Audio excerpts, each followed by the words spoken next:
สวัสดีทุกคนเนาะตอนนี้บ่าวจันก็ฮอดบ้านเป็นที่เรียบร้อยแล้วเด้อพี่น้องเนาะขี่รถก็ด้นเติบพี่น้องเอ้ยเนาะทั้งเมื่อยทั้งเจ็บเพราะว่าไปแปลงรถหั่นน่ะขาค้ำรถมันบ่มีเลยพี่น้องแล้วก็ขาเหยียบหมดสองเบื้องน่ะบ่มีเลยขับมาก็แทบสิบ่ขึ้นเพราะว่าถ้าแต่งมันเป็นที่สูงเนาะทุกคนคือสิเข้าใจว่าตั้งแต่ใส่กล้องขึ้นมาน่ะรถน่ะมันเกือบตุ้ยเลยพี่น้องเอ้ยเนาะโอ้ก็มาฮอดบ้านเป็นที่เรียบร้อยแล้วก็ ยินดีต้อนรับเข้าสู่ช่องจันทพรเด้อพี่น้องกับทักทายสวัสดีเนาะผู้ใดเข้ามาแล้วก็อย่าลืมคอมเมนต์พี่น้องเอ้ยเนาะแล้วก็ติดตามเป็นกำลังใจให้บ่าวจันเด้อพี่น้องสิโทรหาแม่ก่อนเพราะว่าเพิ่นอยู่ผู้เดียวตอนนี้เราเฮ็ดหยังอยู่บ่าวจันก็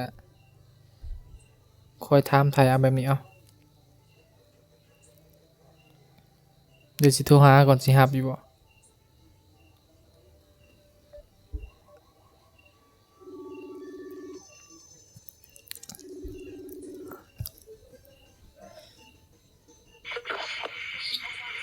ฮัลโหลฮัลโหลกินข้าวยังพอละ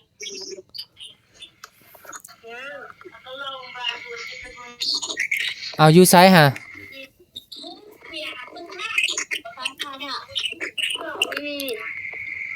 ฮะเจดีหน้าเหรออ้าวผู้ใดหะนี่เลี้ยงไสนี่เนี่ย อ้าว ลุง เอาอยู่กับไผหั่นคือว่าหลายคนแท้ นี่เด้น้องบ่มีจะเห็นบ่ อ้าวโมเมมาลินน้ำบ่ กินเห็ดปวกเมื่อวานนี่แม่บอกว่าไปหาเห็ดปวกแล้วลูกเด้อบ่ไปบัดแม่ไปเบิ่งมันเด้อไอ้บ้านหมดโมเมมากับไผ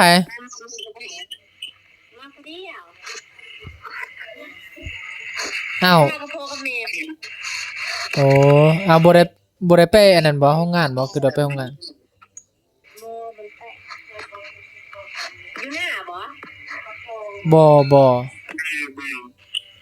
อยู่บ้านนี่แหละเอาลูกเลยสิฟังลูกเลยสิ กินข้าวแล้วบ่ ยัง ใส่เฮ็ดหน้าหน่อยติเฮ็ดหน้าแหน่ กำลังเฮ็ดกิน เบิ่งหน้าหน่อยเบิ่งคือบ่เห็น เฮ้ยบ่ได้ทอดเออเซาบ่ทันได้อาบ ท่านได้อาบน้ำซัง เฮ็ดปวกหลายตัวเลย โอ้ใส่เบิ่งเฮ็ดปวก อยู่ในหม้อพุ่นแหละแม่กำลังเฮ็ดกิน โอ้มื้อนี้ส่งมานอนนำบ่เนาะเดี๋ยวคนกับมือ อ้าวแม่นซะบ่คิดว่าสิมานอนนำโอ้พักอยู่น้องเดินบ่เออข้อยคิดว่าปลาบินคิดว่าปลาบินได้ความเยอะมาตลาดค่อยลง เฮ้ยอ้าวซาบ่ได้นี่อ้าวคือว่ามันปะอยู่นี่2 3พุ่น กินข้าวกับยัง กินข้าวกับข้าวปุ้นแล้วก็ตำหุงแล้วก็เสียบเอ็นไปซื้อเอา เนื้อลูกมักอลิกับตะมะเฮย บ่ฮู้คือกันนะเฮาก็บ่ได้อยากดอกเจ็บท้องเจ็บไส้แต่ว่าคนข้างๆนี่แหละอยาก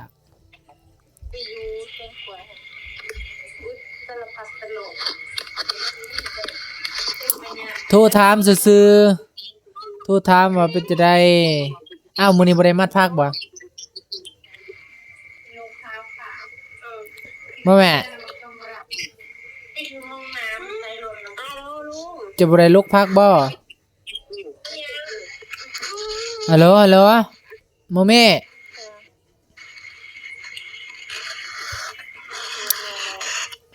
ฮัลโหล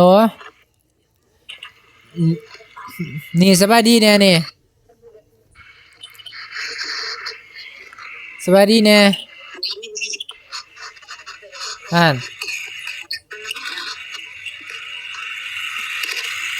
เอาหรือยัง คือบ่เว้าบ่หยังวะ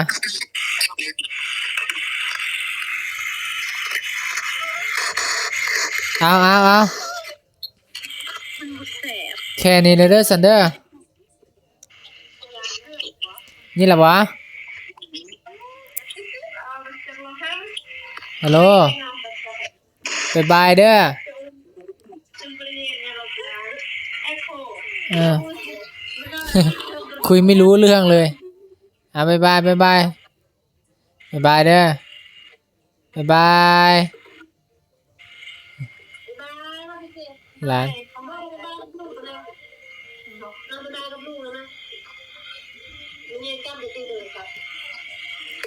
ไปเว้นลมก็ไม่ใหญ่เบิ่งบ๊ายบายกันเด้อบ๊ายบายเด้อบ๊ายบายครับบ๊ายบายครับแม่เอ้ยแม่รถจักรรถเกือบฮัลโหล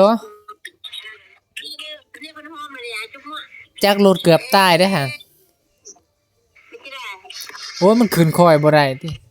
มันอืดแห้ง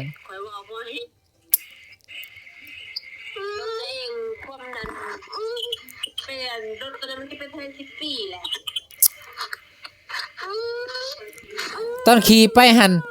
ดีอยู่บัดขี่ไปใกล้ๆขึ้นคอยปั๊บโอ้ยมันฮ้อนมันดังก๊อกก๊อกก๊อกก๊อกก๊อกก๊อกก๊อกก๊อกมันดัง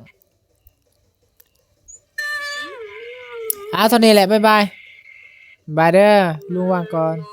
บายจ้านี่เห็นบ่จุ๊บมั่วครับบ๊ายบายครับบายเด้อเฮ้ครับ ถึงแล้วกระโทรหาแม่พี่น้องเอ้ยเนาะเป็นห่วงแต่ว่าน้องมาลินน้ำดีอยู่น้องมาลินน้ำก็ดีก็ให้ห่วงเรื่องเดียวที่ว่าจันเป็นห่วงก็คือเราเมื่อตลาดแต่เช้าช่วงนี้มันอันตรพาลมันหลายโพดนะเฮาบ่ไว้ใจคนจำพวกนี่แหละพวกอันธพาลพวกนักเลงก็หลายๆบ่อนมีกันนั่นแหละปุ่นจี้หลายๆบ่อนเฮาก็เห็นเฮาก็รู้สึกแบบระแวงอะนะเฮามีเมตตาเฮาก็เป็นห่วงแม่ก็เลยว่าโทรหาว่าจันก็บ่จักสิเฮ็ดจั่งใดคือกันนี่แหละชีวิตเฮามันบ่สมบูรณ์แบบพี่น้องเอ้ยเนาะเฮาก็บ่ได้มีต้นทุนที่ว่าดีมันบ่มีเลยแหละเฮ็ดหาอยู่จังซี่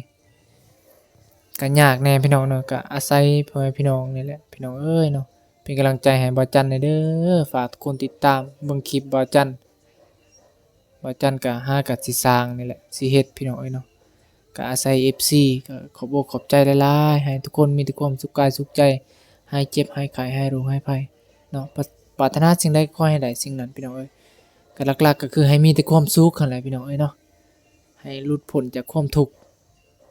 สาธุสำหรับคลิปนี้ครับบ่าวจันก็สิขอลาไปก่อนพี่น้องเนาะก็มาเฮ็ดคลิปให้พี่น้องได้เบิ่งว่าบ่าวจันฮอดแล้วพี่น้องแล้วก็โทรหาแม่เนาะทุกคนเนาะบ๊ายบายเด้อสวัสดี